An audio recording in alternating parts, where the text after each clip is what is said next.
Good morning, everyone. My name is Beth and I'm with Talking Purple, and we're here to make sense common again. So I have a whole bunch of stuff that, yet again, I came up with that I want to talk about, and I want to kind of go over some of this with you, so we can just kind of learn and see and hear some of the things that are going on out there. Because to me, the rhetoric just continues to get ratcheted up, and there's not a purpose and there's not a reason. So, or maybe there is a reason and we need to talk about what the reason is. So, the first thing I want to talk about today is I want to start with Don Lemon again in journalism. And that kind of picks up where my last podcast left off.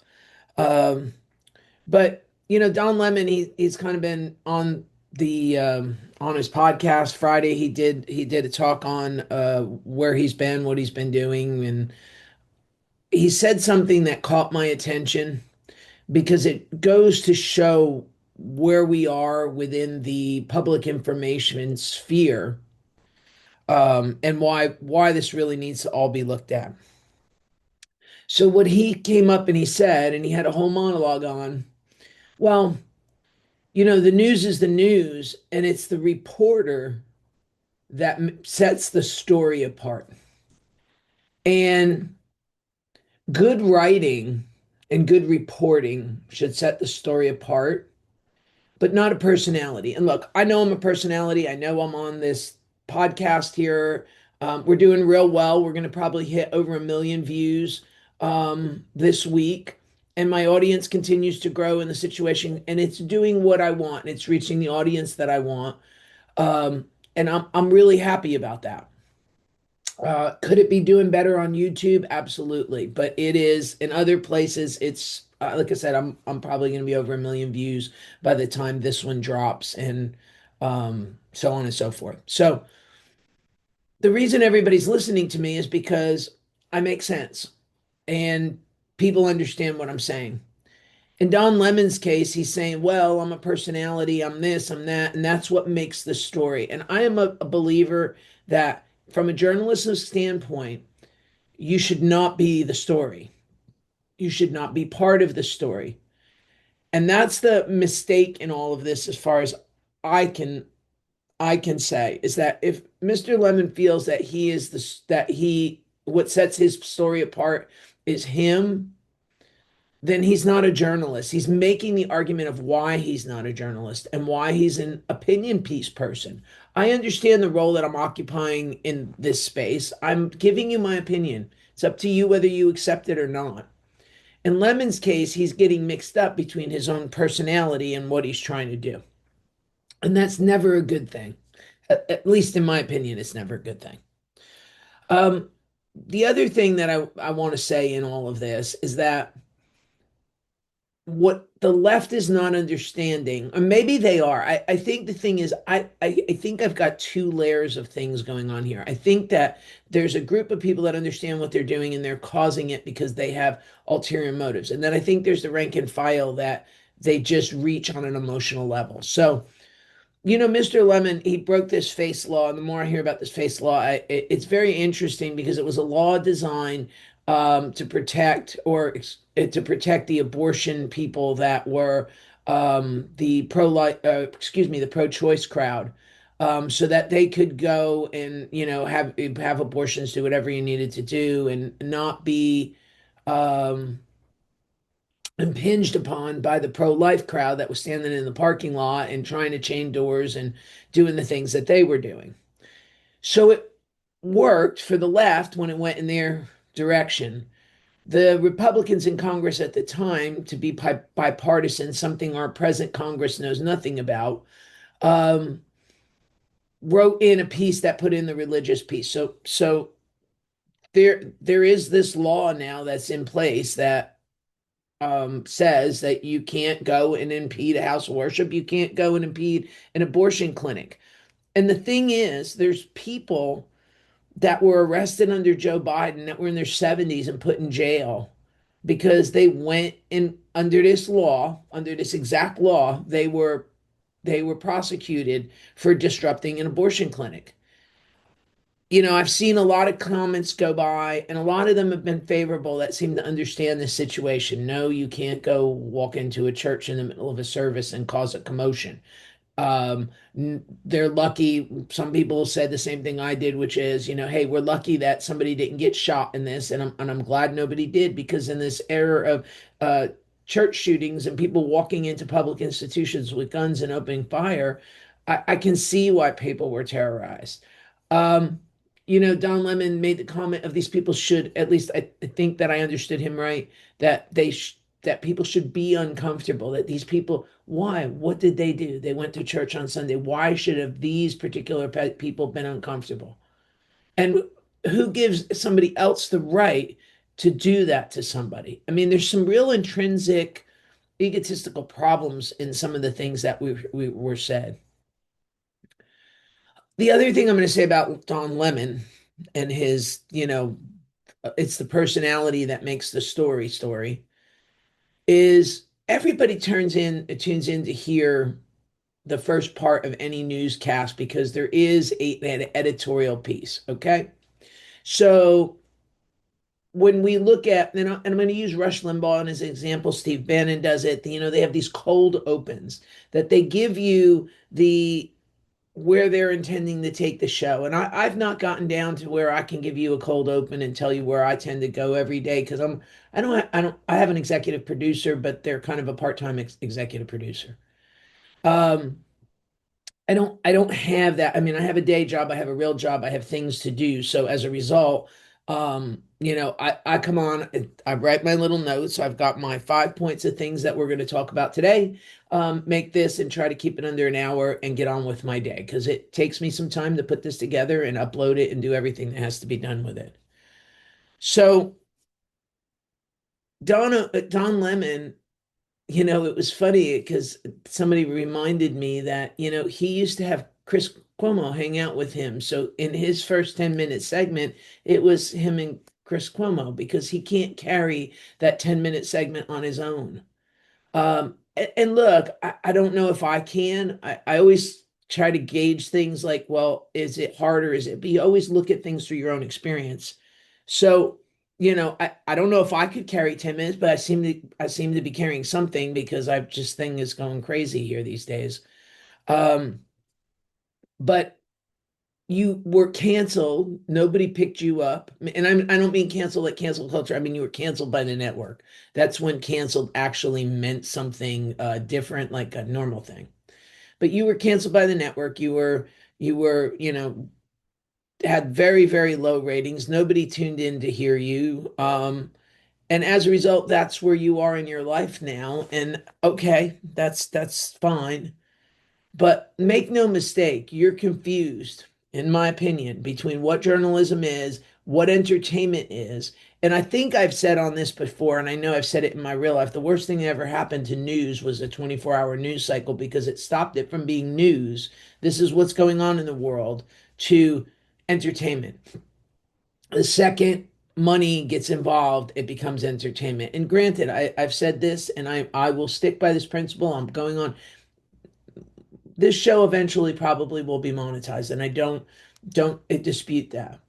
But what I will never do because of who I am and what I will never compromise my principles. I will, if you don't like it, then go away. You don't have to listen. It's a free country. Um, I'm never going to be pay for play. I've got a rodeo host here in Houston that I just want to keep asking all the people that support him, hey, how much did you pay him for him to support you? Because it's like an infomercial. And the problem is that most people don't understand that's going on. So it's not the road we should go down. But on the other side of the coin, once you put money and advertising into something, um, then it changes the complexity. And on the side note, if I took money from somebody, I would say I took money from somebody, and that is what is formulating my opinion. All right. And be transparent. There's nothing wrong with it. Just be transparent that, hey, look, this person advertised on my show. I'm now obligated to do this. Um, so there's that. Um, so that's the first thing I want to talk about. So yesterday, I start getting these text messages, and I'm a precinct chair here in Harris County, and I started getting these text messages that the four high schools in the school district that I live in are going to have some manner of a walkout on Friday to support uh, immigration against ICE. Okay. And at first I thought, okay, so yeah, they're ginning this stuff up and they're coming into neighborhoods, these middle class neighborhoods to try to start something. Okay. So this morning I get up and I see one go by that they're also going to do this up in Montgomery County, which Montgomery County is one of the reddest counties in the country. I mean, I don't even know. They they think we're too blue for them. So it's interesting, and Kingwood's 95% it votes Republican, so I don't know how much more redder we can be, but they just dismiss us. All right. So it got me to thinking that if everybody's organizing this at noon on Friday, who's doing that? Because that just doesn't magically happen that now we're in another school district and that school district is doing it. And then I want to talk about some of the finer points of this. I'm all for teaching kids to resist. I grew up in the 80s and we were taught to question authority. And I agree with questioning authority. I've done it my whole life and I would never do anything different. But the thing is, in order to question authority, you have to have some manner of education behind you that you understand what your questions are and understand what the answers are. And what I noticed is a few things. The first thing is the protest is without result. I just keep hearing it's my constitutional right to protest. What change are you wanting to bring about? Are you wanting illegal people to stay in the United States? If you are, what is the process for illegal people to stay in the United States? And I go back to understanding what it takes to make a law and who is responsible for making laws. And that is not the President of the United States. It is actually the Congress of the United States. And the Congress, as much as they continue to rail about illegal immigration and ICE, they have not introduced any legislation to fix this that fixes the immigration system. It's not about curtailing the president. It's not, so the narrative is wrong. And when I look at it and I think about it, that's part of the lack of education for the last 50 years. That we don't talk about results. We don't talk about if I do X, Y is going to happen. Okay. If I go and protest, what do I hope to achieve? Well, I'm just going to protest to support my illegal friend. Well, would you not be better served to go write a letter to your congressman? Go call your congressman. Let your congressman know that's why you have a representative. Okay, that's what the function of the House of Representatives are. Furthermore, is this not a teachable moment about how government should work? Okay, we're unhappy. And I started to think on my way driving to work today, I thought about this and I was like, women's suffrage, what did they want? They wanted the right to vote. So they were, they would protest and they were carrying signs that said, we want women to vote. When I thought about the civil rights movement, what did they hope to achieve by that? They wanted to desegregation. I can like not saying the word right. Um, They wanted to do that within schools. So they protested until the schools became racially integrated. They wanted to be able to not have to sit at separate lunch counters. And don't misunderstand, none of that should have ever been a thing. I mean, from from actually, the whole fight from the beginning of the country of, what was a slave, what shouldn't have been a slave, and how that all got baked in, and then it all got done in 1865. It wasn't executed right after it was removed. Okay, so there was good that came out of the civil rights movement. I mean, I can hear somebody going, well, you think? Yes, I do think. Because, and that was protest that had a result that was wanted. This, are you protesting because you want illegals to stay in the country? And if I take somebody like Tom Holman at his word, and mind you, he was a Democrat. He worked for Obama. Obama gave him a medal because he did such a good job. Okay, so we're not talking about a vicious partisan here that only functions on a partisan. He is a lawman that says this is the law.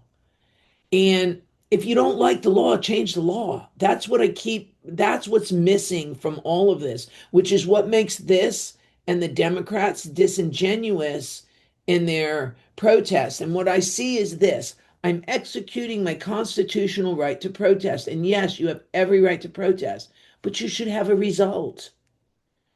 And there's nobody talking about results at this point. And the result is the law needs to change. There is no other reason to be doing this than to get the law changed. But I don't hear anybody calling on lawmakers to get their butts back to a Congress and start coming up with a situation. And again, I give you the thought, or my thought is, they do not want the law to change is because this is a wedge issue. So if I pull the camera back and I start to look about what is really kind of going on here is, in the summer of 2020, the Democrats learned that the people got very uneasy when we had this whole George Floyd and the riots, and they were allowed to have drum beats across the country that went on television and made everybody uncomfortable to the point of it went against Trump, and they think they lost the election because of that, or they won the election because of it.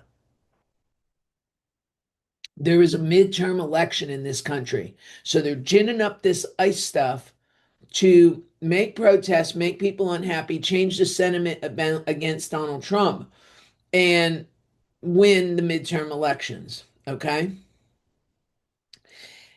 I also think that Republicans do not know how to manage a narrative. They do not know how to win elections against this type of vitriolic behavior. They don't know how to come out and message. I guarantee you, if I was out there, I would know how to message on this. And the message would be every single time somebody came to me and said to me, I'm going to protest. It's my constitutional right. My first question is, what are you protesting? The second question is, did you write a letter to your congressman? My third question is, did you call your congressman? And are you demanding change? Or are you just marching because it's your constitutional right to march, which is what I keep hearing? I don't think our school districts should be doing this anyway, but it is a teachable moment. And are you teaching these kids, what are you teaching them, to go protest, or do they understand what the goal is, or are you just teaching them to protest? And I feel like, because I read the parental comments underneath some of these things, good, let them learn how to go do this, let them go, without a reason. There is no reason. What are you hoping to achieve? And that seems to continue to be missing out of all of this. If it's you want illegals to be here, then, you know, I don't know what to say. Until the criminal element that was dumped in this country is removed, we have a problem. We can talk about everybody else, but you have to remove the criminal element. Americans are dying. And why is that okay? Somebody said, well, there's 12 people. Somebody else sent me a thing yesterday. There's 30 people. There's hundreds of people. So there's people that are being raped. There's children that are being raped. Children, not adults, children. Not that rape's right, okay, in either states. There's children that are being killed. And we do have some poster childs that they hang up and they talk about, and I agree with that. But children are being killed. Adult females are being killed. There's adult males that are being killed too, but they're not as prolific. They're not as um, well documented because in some cases they're not these, predatory behavior. For a group of people that want to talk about women's rights, it seems to me like there's a whole lot of usurping of women's rights. I don't have the right to go out and not worry about my personal safety like I used to. The programs that were put in place for women to get scholarships are being usurped by the transgender community. And yet we're on the side of the transgender community. I almost want to ask, why is everybody on the side of there's a group of people in this country that are always on the opposite side of right. And I don't mean right politically, I mean right and wrong. So why is that? Why are you this way? Because common sense dictates that women's rights are being taken away. I see things go by that say, are you upset about a man being in a woman's bathroom or a transgender um, man being in a woman's bathroom? I don't know that I am personally because I can take care of myself.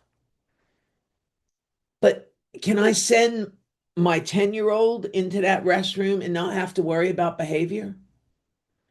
Again, it's not everybody, but would you send your 10-year-old into a bathroom like that? That unsupervised. When I send my kid to school, is there not a certain expectation that they should be safe from certain circumstances and certain behaviors? That's where we're at. And this is why I say, is it common sense that's missing? What is missing here? Because we have all these things. You are protesting. It's like Arcan and Batman. I mean, you emptied Arcan out, and now you're protesting to let the criminals of Arcan stay out. What are we doing, and why? So why are we teaching kids to go? Why are we condoning this? Why are we allowing this to go on? Why are we not? To my mind, I close damn school down on Friday and just and nip it right in the bud. And that's what I would do. Day off, everybody. Thank you. We're having an in-service day.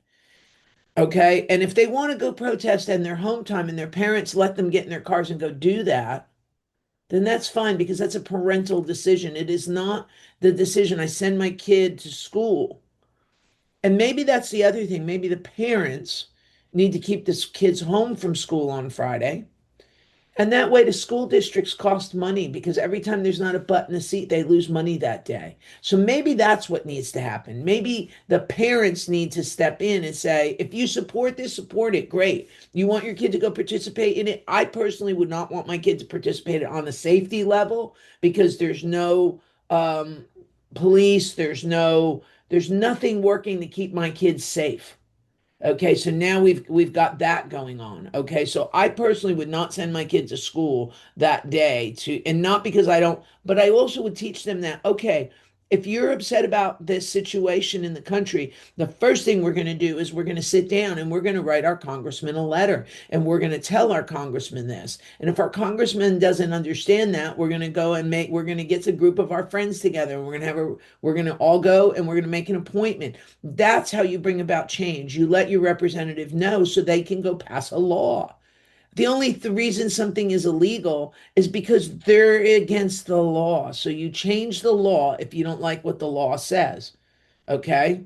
Um, the Grammys, I want to touch on that for a second too, because that was a little rich. Okay. I hate award shows. Absolutely hate award shows. But every year for the last, what am I going to be, 60 years old? since I've been about as 5 years old.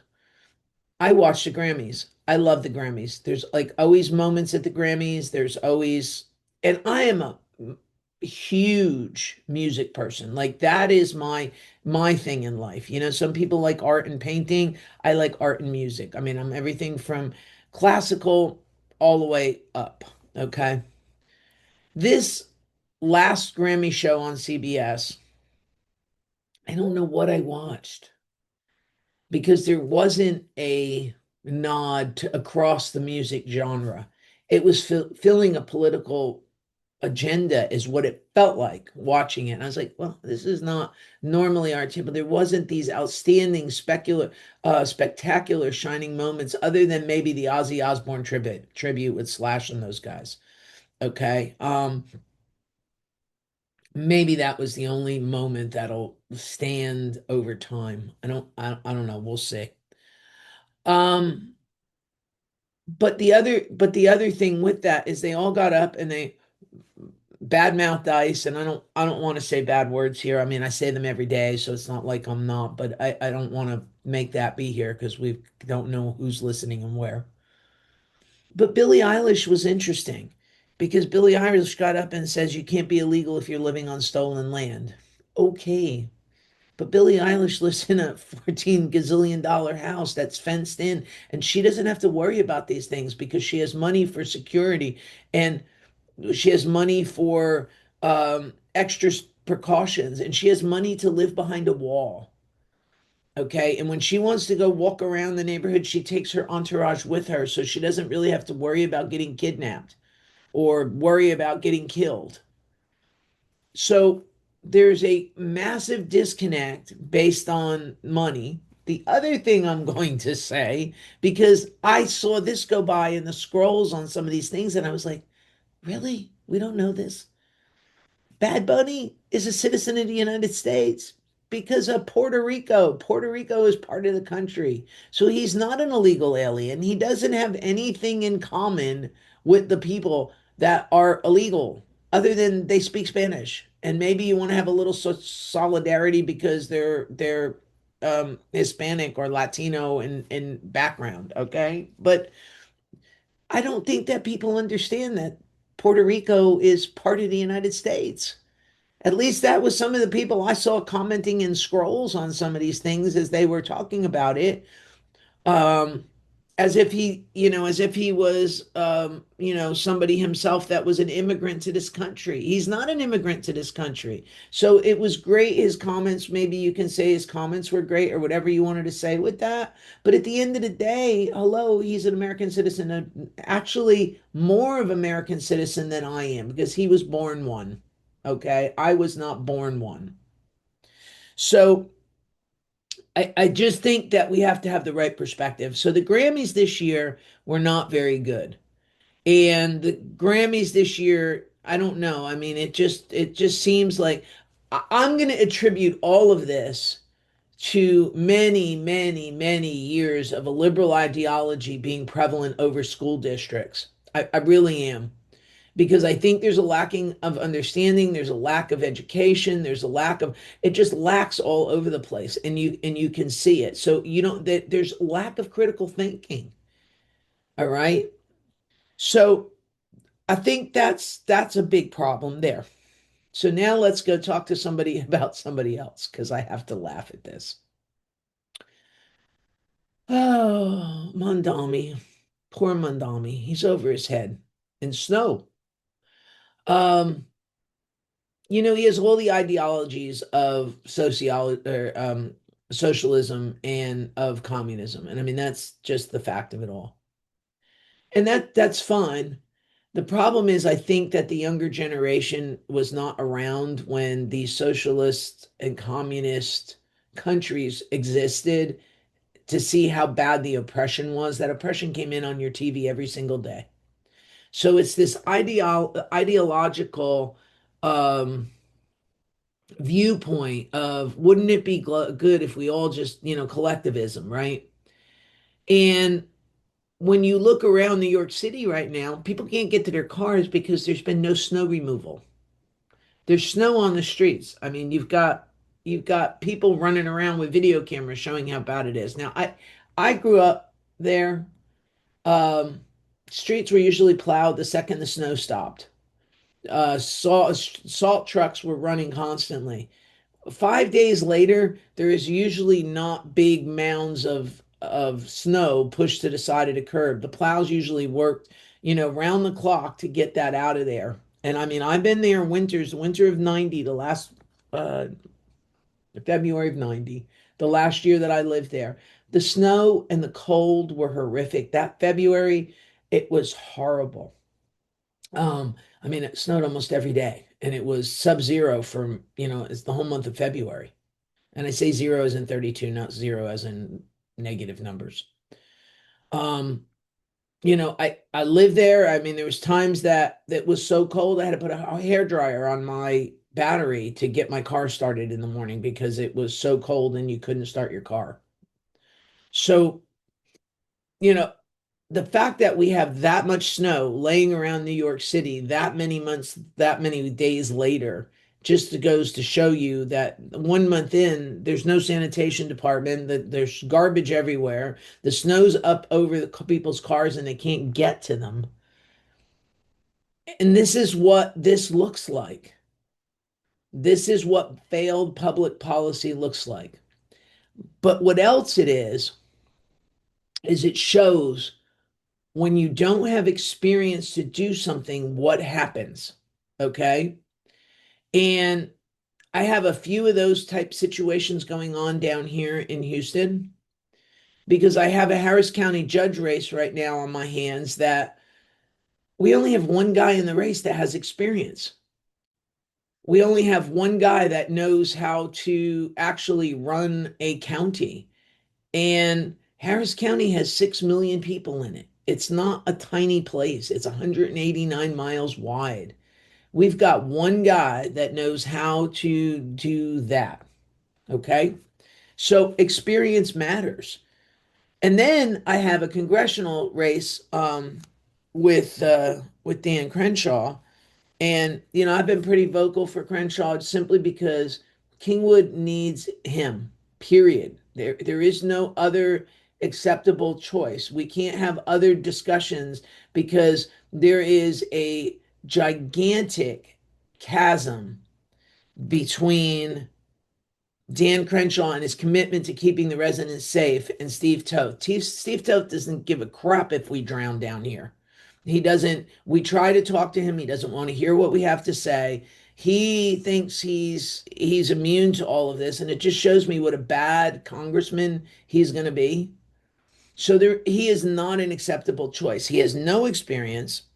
He has no understanding. And when he gets to Congress, he's going to be a nobody. And you know why else I'm going to tell you he's a nobody? Because all I keep hearing from every person that I talk to, from the governor's office on down, is that everybody hates Steve Toth. They can't depend on him to get the job done. I've had people tell me that he calls them on the phone, hey man, let me carry a bill, let me carry a bill. And they tell him no because he can't get the job done.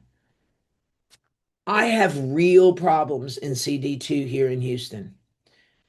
And there's real people's lives on the line. This is not Montgomery County, 100,000, 800,000 people live up there, and we can talk about what bill we're going to carry and name a post office. It's not that. Well, not name a post office, that's more federal, but there's been these things. The other thing that he does is he's a massive flip-flopper, right? So he goes and he votes yes and then goes behind everybody's back when the roll call vote is over and changes vote to no so he can have some conservative rating. And I'm going to come here. I don't have it in front of me right now, but we need to talk about all his no votes. Everything he voted on. He voted against the flood warning systems that would have saved those kids last 4th of July.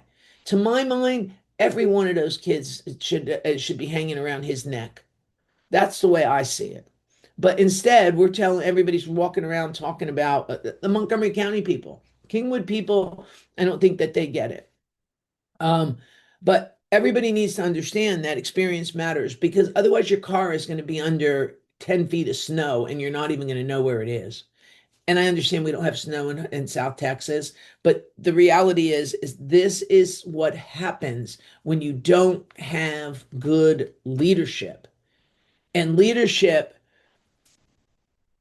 it's funny because I have this even in the Harris County Republican Party, right? So I went to this thing last night, and there was some people that got up and they're running for office, and we have a couple people running for Harris County chair. And I think the Harris County Party, Harris County Republican Party is really going to become factionalized. First of all, you end up with factions when you have failed leadership. We'll start with that. But the next thing is that we have like the people that want to keep everybody the same, so they're like the establishment, and then we have everybody, we have the evangelicals that they'll die on principle. Well, as long as I stand by, I don't care if I lose elections. Well, I care if you lose elections because you're not going to get the laws passed that you want. So it's great that you want to be an ideologue, but be an ideologue, but no, you're never going to get your agendas. And then there's everybody else. So the people that are running against the chair got up. They paid $500 to go be able to be allowed to speak at this meeting. And they got up, they did their thing, and then the regular meeting started. And one of the board members got up and they started down the road of giving a stump speech for the incumbent person that's in charge of Harris County now. This is an example of bad leadership. If I were in that seat, I would have got up and said, "Thank you. I appreciate what you're trying to do. However, this is inappropriate and it's not what the rest of everybody came here for." And instead, it went on until some people in the crowd started to boo, and then they stepped in.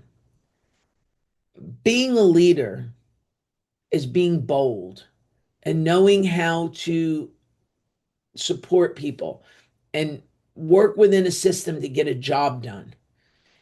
Managing personalities, not being mad because somebody says something. And I will say this right now today.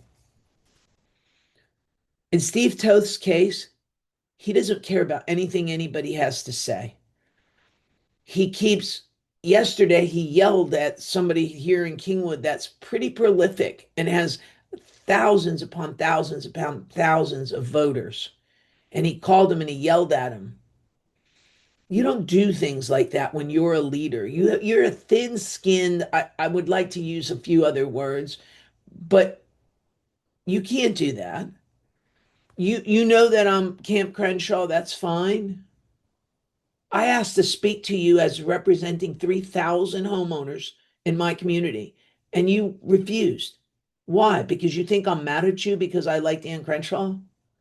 I'm looking at it from I had to go on both sides of this. I got Crenshaw helping me. If you win, I need to make sure you're on our side. And what you have told me is you are not on my side.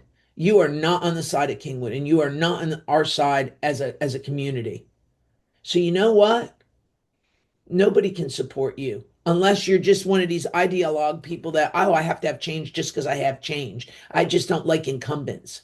Okay, take your you don't like incumbents, and when the water comes, I hope your house is the first one to go under. That's where I'm at. Okay, because that's not how you do it. You don't call community leaders and yell at them and chastise them. You don't ignore them when they're trying to come to you with 3,000 households, because you can bet your sweet bottom my comment is going to be your houses are going to flood again if you vote for this person.